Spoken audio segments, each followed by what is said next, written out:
जय माता दी दर्शकों, 30 मार्च 2025 से चैत्र नवरात्रि प्रारंभ हो रही है। इस वीडियो में हम जानेंगे कि इस वर्ष नवरात्रि कितने दिनों की है, 8 दिन की है या 9 दिन की है, कलश स्थापना का शुभ मुहूर्त क्या है, इसमें व्रत और पारण का सही समय क्या है, कन्या पूजन किस समय करें और 9 दिनों में 8 दिनों में 9 दुर्गा स्वरूपों का कैसे पूजन करें, इनका क्रम क्या रहेगा, इन सभी बातों का इस वीडियो में जानते हैं। सबसे पहले जानते हैं कि यह 9 दिनों की नवरात्रि जो है वह इस वर्ष 8 ही दिनों की हो रही है, अर्थात 8 दिनों में ही 9 देवी के स्वरूपों का पूजा करना है। इसमें चतुर्थी और पंचमी तिथि जो है वो 2 अप्रैल बुधवार के दिन ही पड़ रही है। पंचमी तिथि का लोप है। चतुर्थी और पंचमी सुबह से शाम तक 2 अप्रैल को समाप्त हो जाएगी। अगले दिन षष्ठी तिथि प्रारंभ हो जाएगी। इसलिए यह नवरात्र का जो 9 दिनों का नवरात्र है वह 8 ही दिनों का हो जा रहा है। 2 अप्रैल को ही माँ कुष्मांडा और माँ स्कंद माता जो और पंचम देवियां हैं उन दोनों का पूजन उसी दिन कर ले, 2 अप्रैल के दिन। अब जानते हैं कलश स्थापना के लिए सबसे शुभ मुहूर्त क्या होगा।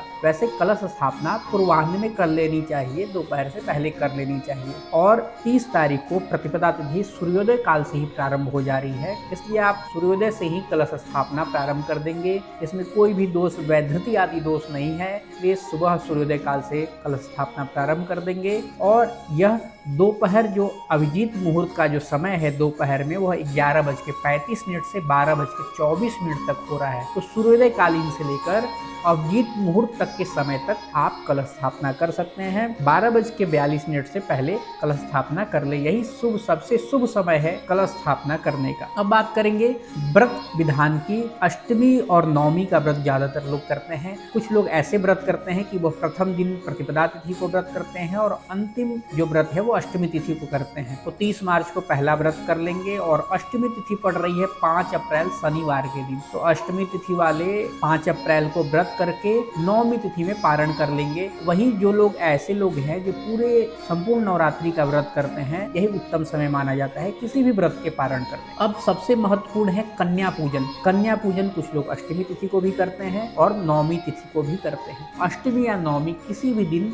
9 कन्याओं के, देवी के 9 स्वरूपों का पूजन करना चाहिए। वैसे तो देवी भागवत पुराण में यह कहा गया है कि नवरात्रि की एक एक दिन एक एक कन्याओं का पूजन करना चाहिए, यही क्रम बताया गया है। लेकिन यदि हम प्रतिदिन एक एक कन्याओं का पूजन नहीं कर पाते तो अष्टमी या नवमी किसी एक तिथि को 9 कन्याओं का पूजन विधि पूर्वक करना चाहिए, जैसे साक्षात देवी स्वरूप मानकर करना चाहिए। वह कन्याओं का पूजन का यह विशेष ध्यान रखना चाहिए कि वह कन्या 1 वर्ष से कम की ना हो और 12 वर्ष से अधिक की नहीं होनी चाहिए, ऐसा ध्यान रखना है। यदि 9 कन्याएं उपलब्ध नहीं हो पाती हैं तो कम से कम 3 कन्याओं का पूजन अवश्य कर लेना चाहिए। उन्हें घर में बुलाकर चंदन रोली तिलक लगाकर पूजन करना चाहिए। उन्हें भोजन कराने के बाद श्रद्धा पूर्वक दक्षिणा देकर और माता स्वरूप मानकर उनसे आशीर्वाद प्राप्त करना चाहिए। अब चूंकि यह 8 ही दिन का नवरात्रि है तो इसमें जान लेते हैं किस दिन किस देवी के स्वरूप का पूजन करें। सबसे पहला तिथि प्रतिपदा 30 मार्च रविवार के दिन पड़ रही है, इस दिन मां शैलपुत्री का पूजन करेंगे। द्वितीय तिथि 31 मार्च सोमवार को पड़ रही है, इस दिन मां ब्रह्मचारिणी के स्वरूप का पूजन करेंगे। तृतीय तिथि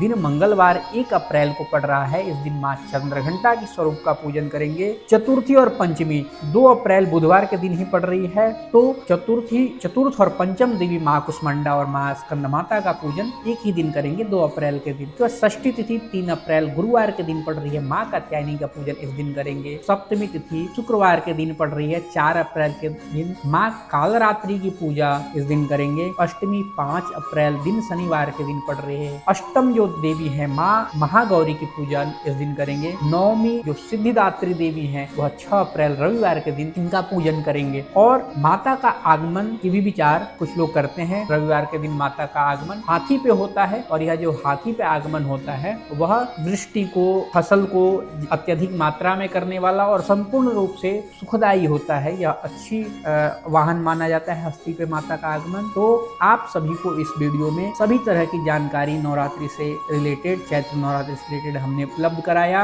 आप सभी भक्तों के ऊपर मां दुर्गा की कृपा बनी रहे, आपके जीवन में श्रद्धा और भक्ति का संचार हो। हमारी तरफ से आप सभी को चैत्र नवरात्रि की हार्दिक शुभकामनाएं। जय माता दी।